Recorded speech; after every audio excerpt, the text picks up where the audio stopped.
समीर अंसारी जी पूछ रहे हैं कि सर्वेयर कैसे बनते हैं, केवल डिटेल्स में जवाब दीजिए। समीर अंसारी जी, सबसे पहले आपको सर्वेयर खोजना होगा, एक्सटर्नल सर्वेयर जो आपको ट्रेनिंग दे, ठीक है ना। और उसके बाद आपको उनके पोर्टल पर, उनके अंदर IRDF बाप पोर्टल पर आपको रजिस्ट्रेशन करना होगा।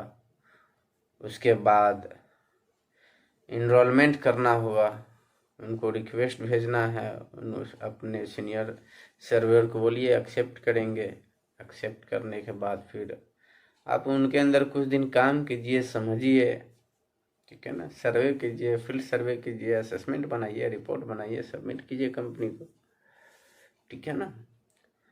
उसके बाद, ठीक है ना, एग्ज़ाम के लिए प्रिपरेशन कीजिए, ठीक है ना। ट्रेनिंग के बाद पहले क्या होता था कि एग्ज़ाम से पहले 1 साल की ट्रेनिंग होती थी, उसके बाद एग्ज़ाम होता है। मगर अब क्या है कि पहले आप एग्ज़ाम दीजिए, एग्ज़ाम के बाद 6 महीने की ट्रेनिंग होगी, ठीक है ना। जब एग्ज़ाम देते हैं 6 महीने की ट्रेनिंग लीजिए। पहले तो खैर 1 साल था, ट्रेनिंग कीजिए, उसके बाद एग्ज़ाम दीजिए। मगर अब ठीक इसके उल्टा है, उसके बाद फिर प्रैक्टिकल एग्ज़ाम देना होगा। अभी नया वाला जो रूल आया है उसमें प्रैक्टिकल एग्ज़ाम देना होगा। एग्ज़ाम पास करने के बाद भी ट्रेनिंग पीरियड के बाद, ठीक है ना, उसके बाद इसला का मेंबरशिप लीजिए। इसला का मेंबरशिप लेने के बाद SMP कीजिए, सर्विस मैनेजमेंट पॉलिसी, चारों कंपनी में एम्पैनलमेंट करवाइए, उसके बाद काम कीजिए, ठीक है ना।